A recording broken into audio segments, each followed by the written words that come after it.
Okay, buddy, I'm going to try this. I'm going to run the video recorder and give you the examples.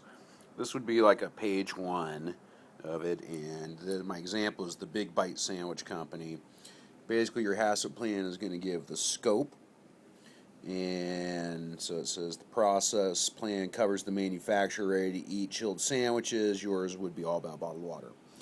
It tells about the products and raw materials used, the intended use of the product, the shelf life, the product packaging, including codes, and then the hazards associated with it. And hazards, you would say, see the HACCP plan, or the HACCP plan will cover the final product safety. So that's kind of the first step. Second step is the actual HACCP plan. First page is in text, and it talks about physical hazards, glass, hard, plastic, blah, blah, blah, chemical hazards, biological hazards. Those are the three main hazards. Then the inspector is going to want to see all three of those.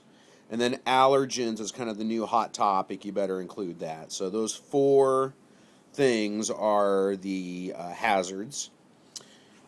Prerequisite program, and that basically says that your company follows these rules. We follow personal hygiene, our GMPs, we have calibration procedures, we do traceability, we've got glass and brittle plastic procedures, pest control, training programs, da-da-da-da-da. Basically says my company is doing the right thing. And next page, waste management, and then this one has, it's pretty good, legislation, and it says that this company complies with the following acts, the food regs of the FDA, the European Parliament, best practices, food labeling regulations. So that shows that they're on it. And then the very last part is the manufacturing flow diagram. And that diagram will be like a simple bubble chart showing things. Again, this is for a sandwich manufacturer, but you talk about intake, what happens after intake. This is the decontamination room, da-da-da-da-da-da.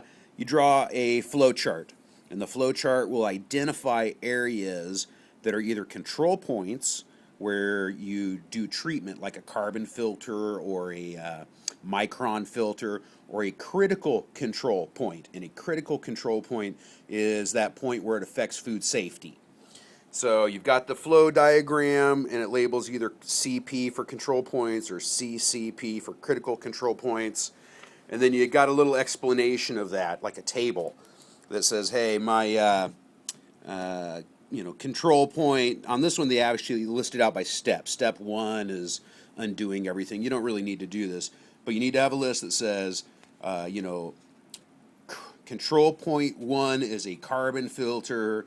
It is to take out this, that, and the other thing, and it's checked to make sure that it's working.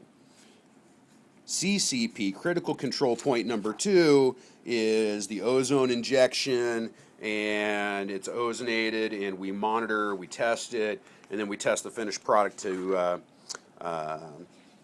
verify everything. So that's what, and you don't have to do one quite this intensive, but that's what they want to see, is they want to see the hazard identified, what you're going to do to get rid of the hazard, and then how you're going to check it to make sure it's working. And then they really would like to see a validation of, well, after I checked it and the ozone reading was okay in the line, I then checked the finished product when the run was over and everything looked great. So those 4 points. I'm going to try sending this movie to you and see if that kind of helps things instead of sending you 100 million pictures. This is kind of a big HACCP plan. Oh, here's validation activities right here. Sanitizing tunnel, cleaning schedules,